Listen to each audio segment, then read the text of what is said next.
Shalom Ouvracha.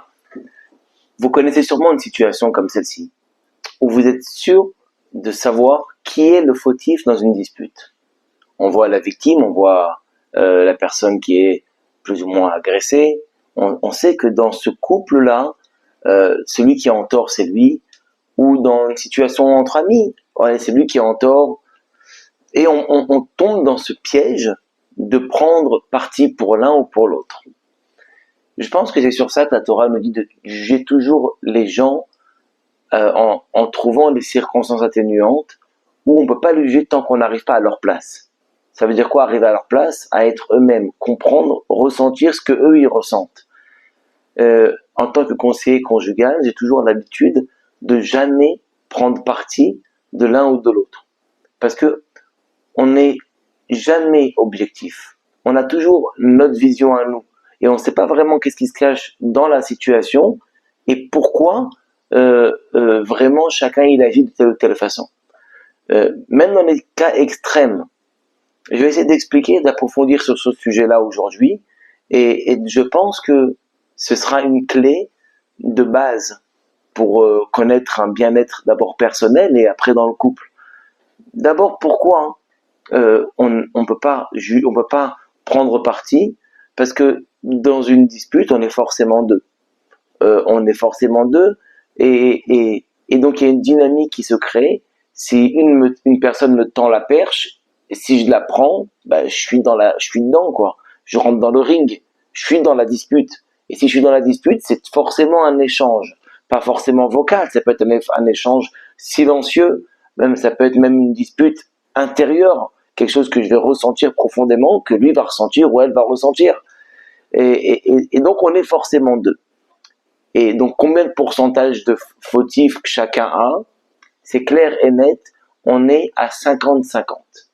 Alors là, je m'entends déjà dire, comment ça 50-50? Comment c'est possible de dire 50-50? Quand une personne, elle vient, le mari vient, il parle mal, il est agressif, il est des fois cruel, et c'est lui qui a commencé, et moi, je fais quoi? Je réponds seulement. Alors c'est ça, il y a 50-50. Regardez comment ça va loin. On va essayer de comprendre pourquoi. En fait, dans une dispute, c'est jamais un ange face à un méchant. C'est toujours un ego contre un ego. Le ego de la personne qui vient, qui commence, et le ego de la personne qui se sent agressée et qui va surenchérir. Le ego face à un ego. Donc c'est deux égos qui sont en train de se disputer. On va essayer de creuser. Mais avant ça, regardez un petit peu une histoire incroyable qu'on a écoutée déjà des dizaines de fois, mais quand on la comprend et qu'on l'assimile et on la dirige dans notre vie de couple, on s'aperçoit que, waouh, vous connaissez l'histoire de Rivka Imenu. Rivka Imenu, qui elle elle était enceinte et elle s'est aperçue que quand elle passait devant un endroit d'idolâtrie, il y avait le bébé qui voulait sortir. Quand elle passait devant un endroit de Torah, c'est le bébé qui voulait sortir. Donc elle n'a pas compris. Elle est partie à la yeshiva, elle a demandé à la yeshiva de Shem Be'ever pourquoi ce bébé veut sortir. Et il a détendu en lui disant non, tu as deux bébés. En fait, tu as un bébé qui est attiré par ça et un autre bébé qui est attiré par ça. Et là, ça l'a détendu. Qu'est-ce que je suis en train de dire? Et ça, qu'on voit ici, dans l'histoire, il est aussi à l'intérieur de nous. On l'appelle le ego. Ce fameux Esav, il se dévoile en nous quand il est face à un ego.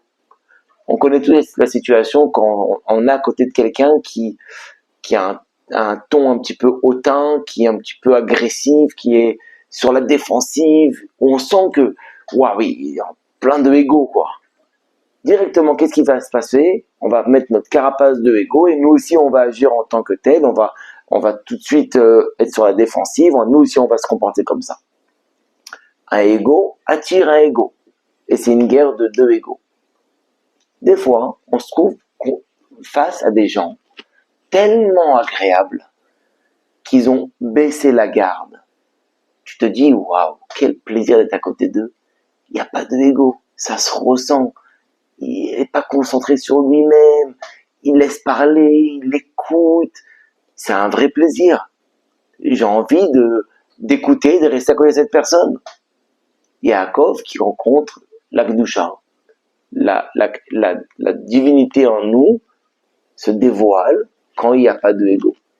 Donc, si on regarde de cette façon-là, dans une dispute, ego, c'est automatiquement le ego de l'autre. Tant que quand je prends la corde et je tire de mon côté, je suis dedans, même si j'ai pas fait grand-chose. Alors, généralement, il y a des messages qui se passent. Il y a des beaux messages. Des messages incroyables. Écoutez un petit peu. Imaginez, donc la personne elle est en train d'écrire un problème, mon mari rentre à la maison, et là, il fait quelque chose, ou il dit quelque chose, ou il me fait une tête, et moi tout de suite, j'explose. Qu'est-ce qui s'est passé? Moi, j'ai un problème avec moi-même. Je me sens jamais assez à la hauteur, par exemple. Ou j'ai un autre problème, je me sens toujours rabaissé. La personne qui va rentrer à la maison, qui va me regarder, si moi déjà avec moi-même, je me juge, je suis jamais bien, enfin mon ego, il me fait montrer cette chose-là, à peine la personne va cligner des yeux, ou va me dire un mot, ça va tout de suite partir dans les proportions qui vont entraîner une dispute, etc., etc. Moi-même, j'ai un problème avec moi-même. Et la personne, elle est là en train de me faire sortir, de me faire jaillir à l'extérieur. Je ne peux pas accepter ça, mon ego ne peut pas accepter ça, donc il me met sur la défensive et on rentre en guerre. Mais qu'est-ce que je peux faire pour calmer la situation? Je peux tout simplement arrêter. Alors là, vous allez me dire, ouais, d'accord, mais ça c'est toujours la même chose, c'est toujours la faute de l'un. Par exemple, les hommes ils vont me dire, ouais, mais c'est toujours nous qui devrons faire un effort, et la femme faut toujours la gâter. Les femmes elles vont me dire, ouais, tu nous demandes toujours à nous de travailler sur nous-mêmes. Mais ce qu'on comprend pas, c'est que c'est ça le cadeau. Si mon bonheur, il dépend de l'autre, c'est comme si j'avais un trésor, et la clé de ce trésor, je la donne à l'autre. Et j'attends que on me donne la possibilité d'ouvrir le trésor. Mais c'est pas ça du tout. La clé de ce trésor, de ce bien-être, de ce bonheur, de cette clarté, de cette conscience, elle est en nous. C'est à nous de décider d'ouvrir la porte, de ne pas l'ouvrir. Alors bien sûr, ça nous dédouane de dire, tant que la personne ne change pas, ça restera comme ça. Hein. Ou alors, de toutes les façons, dans notre vie, ça marche comme ça. On se dit toujours, ça ira mieux quand les enfants ils seront à l'école. Ça ira mieux quand ce sera les vacances. Ça ira mieux quand on aura de l'argent. Ça ira mieux quand on aura une nouvelle maison. Ça ira mieux quand mon mari va changer ou ma femme va changer. Ça ira mieux quand. Le bonheur, on est toujours, il va arriver un jour quand je serai à la retraite ou peu importe. Ce que l'on oublie, c'est que le bonheur se trouve ici, maintenant, dans une conscience claire. Et là, finalement, le bonheur, il est là. Mais c'est à nous de comprendre qu'est-ce que l'on doit faire pour ouvrir cette clé-là, cette porte, où se cache ce fameux bonheur. Alors, si on dit, je serai heureux quand ma femme aura un caractère comme ci, ou mon mari changera de comportement, on est dépendant de l'autre pour être heureux. Et c'est impossible que ça se passe comme ça. Ce serait nous enlever le libre arbitre. Ce serait faire dépendre notre vie de l'autre. Ce serait pas logique. Bien évidemment que tout dépend de nous. Alors, qu'est-ce qu'on doit voir? C'est quoi prendre conscience? Si une personne me fait sauter au plafond à chaque fois qu'elle va dire telle et telle chose, le mari rentre à la maison et il se sent pas mis en valeur, il est dénigré, table de Shabbat, on lui a pas fait les enfants ils ont pris sa place, personne ne dit rien, on ne laisse pas placer un mot, chaque fois qu'il dit, chaque fois qu'il va dire quelque chose, alors on va à peine l'écouter. En fait, c'est ce que le mari ressent. Est-ce que dans les faits, la femme va vouloir l'admettre? Pas forcément, on va dire non, mais c'est pas vrai. Pas du tout, je fais que le respecter, mais il le voit pas. En fait, le mari ici, l'homme, il a un problème avec lui-même, sur son estime de soi, sur le fait qu'il voudrait être quelqu'un qu'il n'arrive pas à être. Il a un problème avec lui-même, il a une sorte de plaie ouverte qui n'a pas cicatrisé encore. Et la personne en face de moi, elle vient, elle me jette du sel. Alors, le sel sur la peau, ça fait pas mal. Le sel sur une plaie ouverte, ça fait mal. Quand j'ai mal profondément, au lieu d'accuser l'autre ou de lui renvoyer du sel et d'essayer de le blesser parce que lui, il a une plaie ouverte, et c'est fatigant parce que ça, c'est plus fatigant que de mettre le spot vers nous et se dire, ok, qu'est-ce qui va pas? Pourquoi j'ai autant mal? Pourquoi je me sens tout le temps dénigré? Qu'est-ce qui va pas avec moi? Et là, j'ai cherché des réponses. Il y a des réponses à ces questions. Alors, ce que je dois me dire, c'est où est-ce que moi j'ai mal?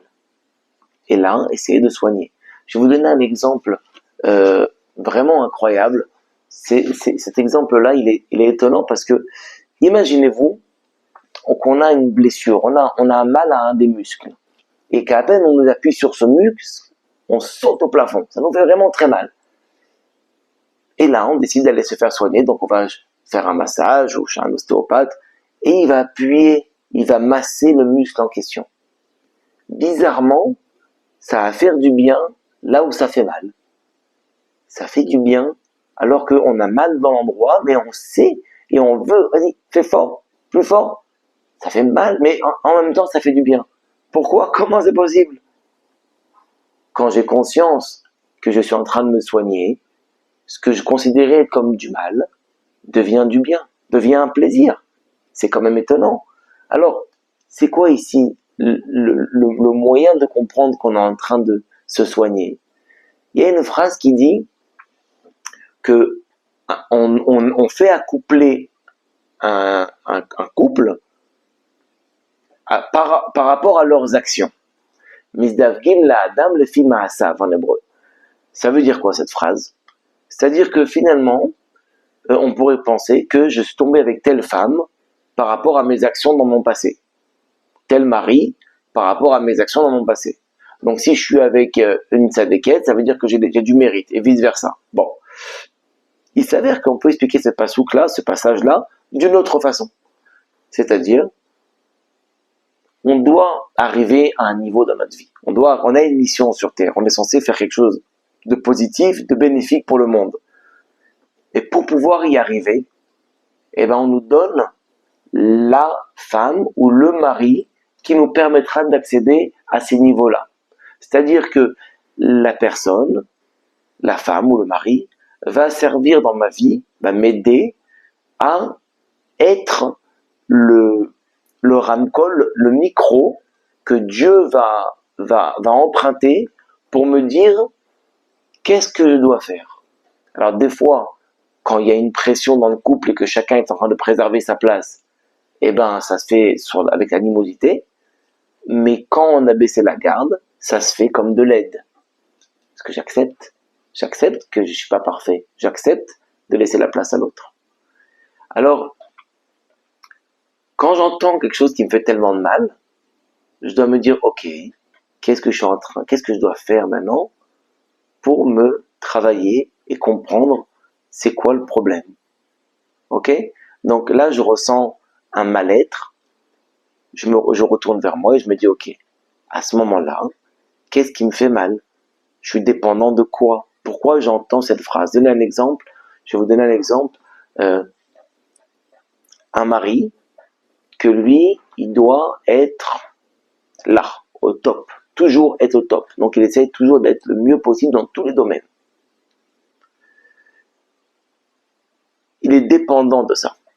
C'est pas qu'il doit être pour se sentir bien. En fait, il est dépendant. Il se dit que sans ça, j'existe pas. Si je suis pas au top, j'existe pas. Donc il est dépendant de ce sentiment-là pour vivre bien, pour exister. À chaque fois qu'on va être dépendant, c'est comme si qu'on va allumer, un exemple, une alarme en haut, chez Hachem. Il va dire, oh là là, qu'est-ce qui se passe? Allez hop, je envoie un émissaire qui va lui faire enlever ce sentiment d'être au top pour qu'il arrive à comprendre que mince, regarde, je suis pas au top, mais je suis encore vivant. Donc Donc c'est que mon ego qui me fait croire que sans ça, je suis mort. Sa femme va être l'émissaire de Dieu pour le tirer vers le bas, pas pour le faire descendre de niveau, pour lui dire non mon mari, tu es vivant, tu existes, même si tu n'as pas cette sensation-là. Prenez l'exemple d'une femme qui a besoin, on va donner un exemple, qui a besoin d'être aimée. C'est pour elle un besoin, elle ne se sent pas existante si elle n'est pas aimée. Donc, elle va faire tout pour être aimée. Elle va être la première personne à rendre service autour d'elle. Les gens, ils vont toujours la contacter quand il y a besoin d'elle. C'est toujours, oui, bien sûr.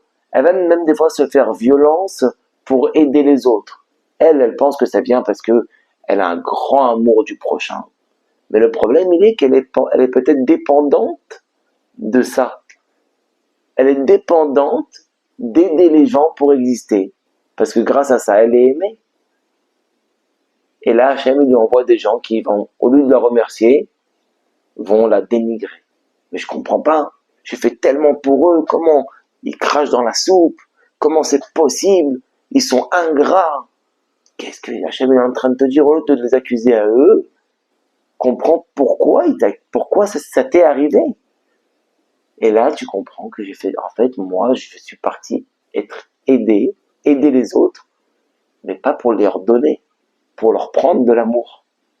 Donc, je suis parti les aider, mais en vérité, c'est moi qui étais au centre. Et Hachem t'envoie l'émissaire. Alors, ça fait mal, parce qu'on est blessé à ce niveau-là, nous. Quand on veut être aimé, ou quand on veut être au top, ou qu'on veut contrôler, ou qu'on veut plaire. Et Hachem, il nous envoie des émissaires pour nous dire non, sache que tu es dépendant de rien, ni de personne. Tu dois juste entrer en toi et comprendre qu'est-ce que tu peux faire pour être en conscience totale et en union totale avec toi-même et en bien-être total avec toi-même et automatiquement avec les autres. Et le ego, il nous raconte des belles histoires. Si tu fais pas ça, t'existes pas. Si t'es pas au top, mais t'es rien. Si les gens t'aiment pas, eh ben qui tu es? C'est des histoires du ego. Et quand on accepte de pas être au top, de pas être aimé, quand on l'accepte, on s'aperçoit que c'était juste un mirage. Le ego nous envoie de la poudre aux yeux pour nous faire croire que c'est waouh, c'est des montagnes. Mais finalement, non, ça fond. Et on s'aperçoit que derrière ce mirage se cache la divinité. Un message que Dieu veut nous faire passer. Et qui nous regarde comme si derrière la montagne que tu as surmontée, une fois que tu as pris conscience de ça, tu la surmontes facilement. Et Hachem est derrière en train de te regarder avec un grand sourire. Mais des fois, nous, on tombe dans le piège et on alimente.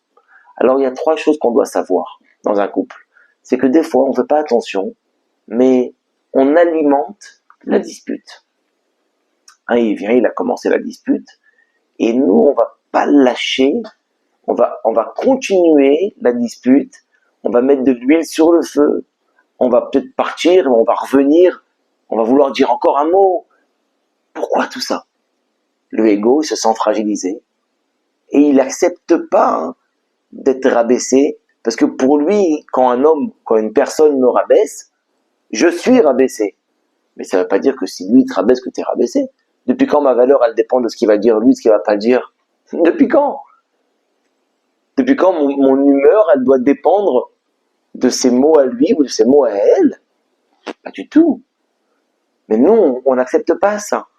Et donc, on se dit, ok, je vais faire un travail sur moi, je vais pas lui répondre. Je descends pas à son niveau. Et là aussi, on tombe dans un piège. Ça veut dire que je descends pas à son niveau. Ça veut dire que tu es en haut. Mais si tu es en haut, la personne le ressent.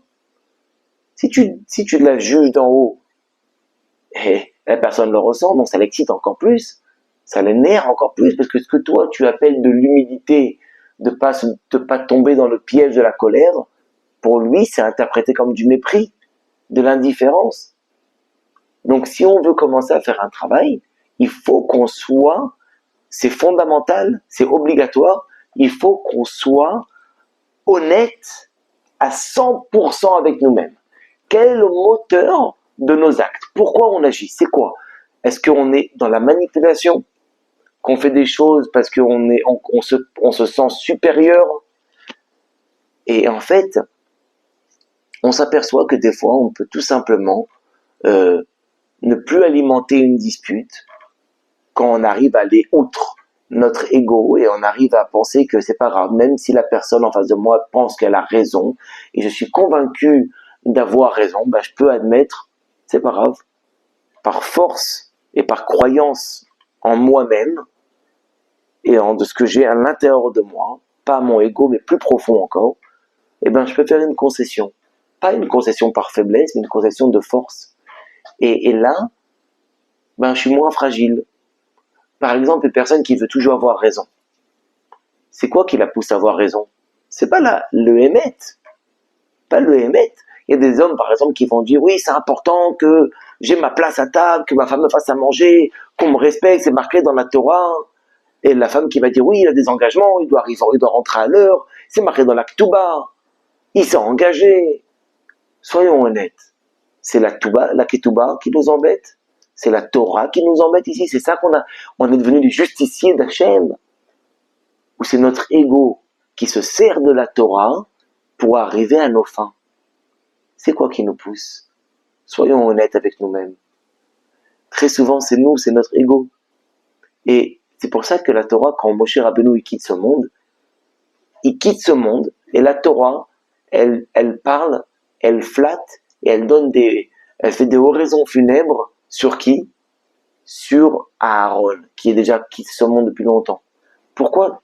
C'est le moment de parler de Moshe. Pourquoi tu parles de Aaron? C'est quoi le message? Moshe, c'est le Hémet. Mais Aaron, c'est le Shalom. Quand Moshe il a quitté ce monde, la Torah nous dit à ce moment-là que tout le peuple a pleuré pendant une semaine. Quand Aaron il a quitté ce monde, le peuple l'a pleuré pendant un mois. Pourquoi? Moshe, à la fin de sa vie, il déclare que Aaron avait raison. Moi, je me suis battu pour le Hémet, donc là, c'est pas notre niveau. Il s'est battu pour le Hémet. Malgré tout, le Shalom a plus de valeur. Quand on prend conscience que le Shalom a plus de valeur que le Hémet, et que nous, quand on veut avoir raison, c'est pas par le Hémet, Birlal, mais parce que c'est notre ego, combien plus on doit essayer de trouver le Shalom. Et comment on trouve le Shalom? Quand on se sent plus menacé, quand on n'a plus peur d'avoir tort, ou même si on est sûr d'avoir raison, d'accepter que l'autre a une facette différente, donc il voit le monde différemment, et j'accepte. Il y a une deuxième chose, c'est des fois on invite la dispute. On invite. Par exemple, le mari qui va dire à sa femme, ils sont gentils mes parents quand même. Ils sont toujours là pour nous aider, ou vice versa. Ils sont toujours là pour nous aider, ils sont toujours là pour nous garder les enfants quand on peut sortir. Hein, c'est incroyable, hein.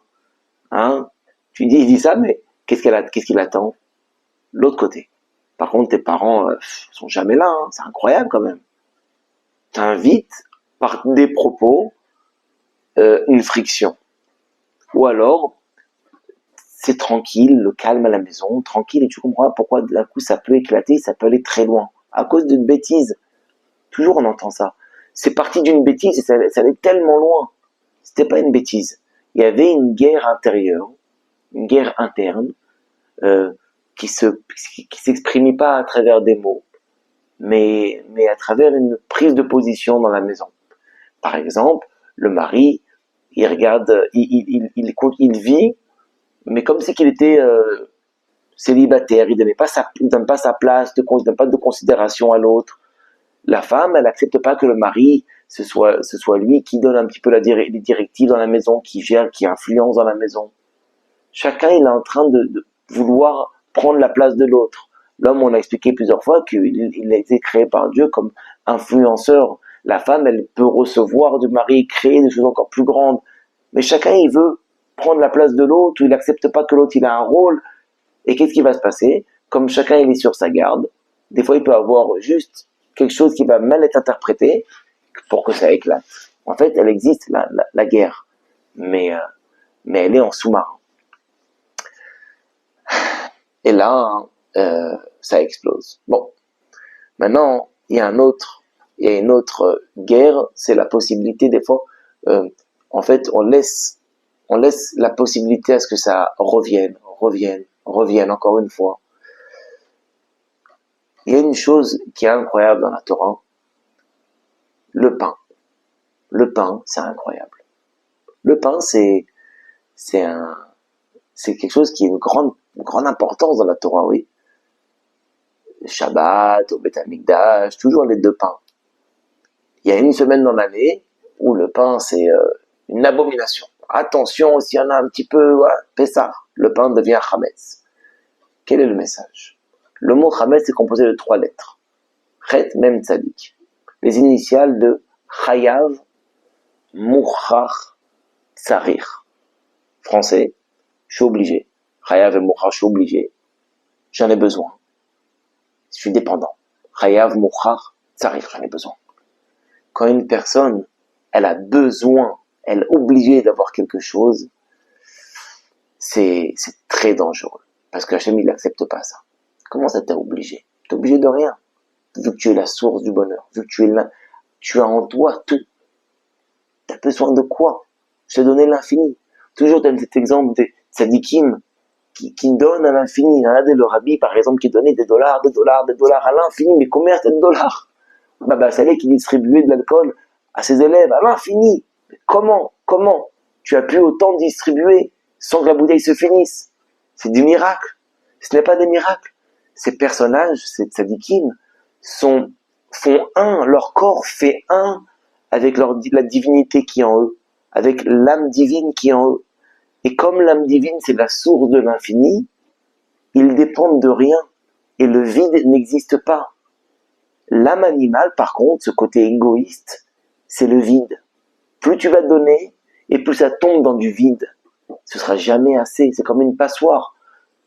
Si tu es dépendant d'amour, tu es dépendant de plaire pour exister, si tu es dépendant de tout ça, on peut t'en donner tellement, tu es dépendant du respect, et tu en demandes, et ta femme te dit, mais je fais que ça, que te respecter, que te donner de la place, que te donner de l'estime, que te faire des choses qui te font plaisir, et il n'y en a jamais assez.